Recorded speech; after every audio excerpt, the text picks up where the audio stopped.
Hi, everyone. Welcome to This One's Dedicated To. I'm Jennifer Ziegler. And I'm Chris Barton, and we are joined today by Ty Chapman, co-author of Stokes, The Brief Career of the NBA's First Black Superstar, co-written with John Coy and illustrated by Lonnie Ollivierre. Welcome, Ty. Welcome.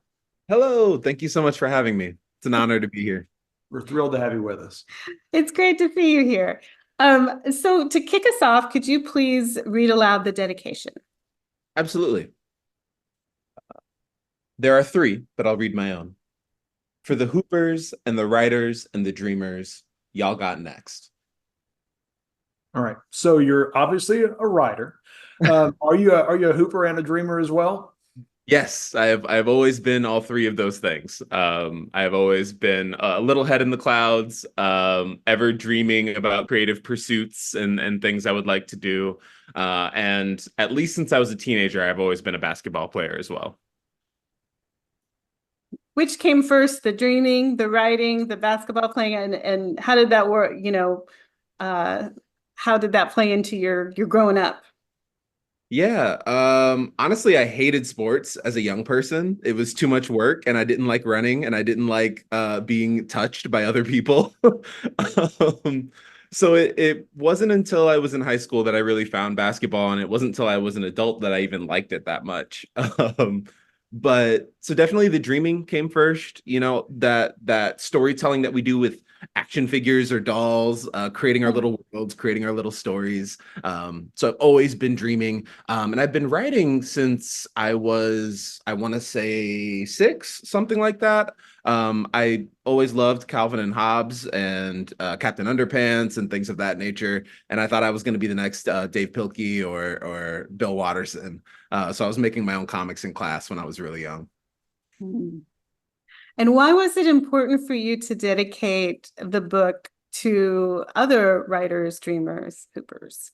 Absolutely. Yeah, it was important to me because I think even the most well-intentioned adults can sometimes be really good at crushing dreams that we feel are unrealistic, right? Because we want the best for young people and we want them to have a good plan and we want them to get far in life, whatever that means. And so I really wanted the dedication to reach the people with those unrealistic dreams, right? The writers and the hoopers, the people who dream really big and have lofty goals and are really passionate about sports or writing or creating these worlds. Are there any particular hoopers or writers or dreamers in your life that you had in mind when you wrote the dedication, or that you're looking forward to presenting the book to? Yeah, not as much in my personal life anymore. I will say I used to be kind of a behavioral specialist for honestly, I worked with all ages. I worked with adults, then high schoolers, then elementary schoolers. And so whenever I write a dedication like that in a book, I'm always kind of thinking of those elementary schoolers I worked with, those kids who had these really big dreams and these really big hearts and imaginations. And so definitely they were in my mind somewhere. Well, your co-author John Coy somewhat mysteriously dedicated this book for H and L who've got game. Do you know who H and L are, or is that a mystery to you as well? I do know who H and L are. I'm curious, I'm wondering how much I should say, given John being kind of mysterious about it, but I'll say that they are family members. They may not know that they have a book dedicated to them. This will be a surprise to them as of this recording. Yeah. So, what was it about Stokes that made you want to write this book? Yeah. So honestly, John came to me with the idea. It was one he had heard about Stokes's story, and wasn't quite sure about some aspects of pulling it off. Felt good to pull in, a up and coming Black writer to work on the project with him. And I was very excited when I heard the story because I hadn't heard Stokes's story before.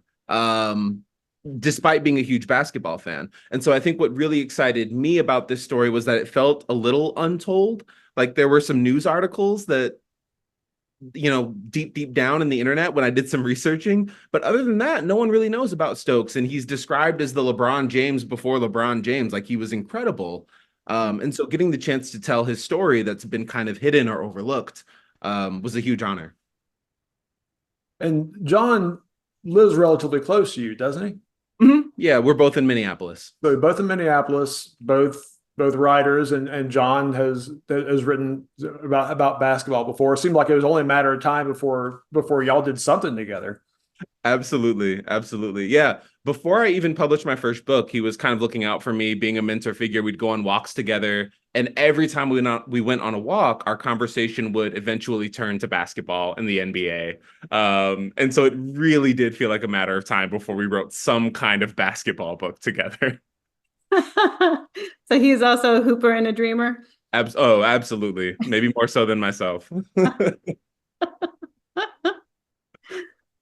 Well, is there anything else that you would like to tell us about the creation of this book or the dedication? Yeah. I mean, I was floored by the art throughout. Lonnie did a really incredible job with it. Really colorful spreads, really brought everything to life. And I think one other thing that I want to posit about the story is that Stokes wasn't just a hooper. Stokes was also a writer and a dreamer. After his injury, he was spending a lot of time sitting down and a lot of time not being able to do the things he used to do. And he ended up writing a lot of poetry and creating pottery and dreaming in all these new different ways. So I think the dedication is in part to Stokes as well, or at least Stokes falls under that umbrella of writer, hooper, dreamer. Oh, that's lovely.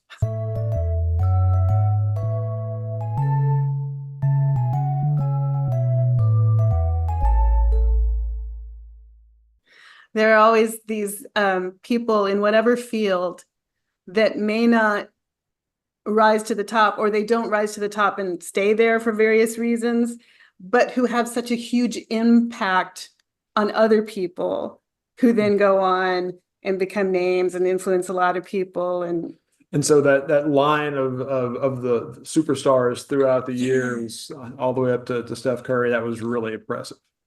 I'm glad you brought it up because I almost did. That is my favorite spread in the entire book, is just seeing how, Stokes' career. Because when Stokes first started playing, there was that rule of there could only be so many Black players on a team. And so to see that legacy, to see who he made a path for, leading all the way to Stephen Curry, that was a special moment in the book's creation for sure.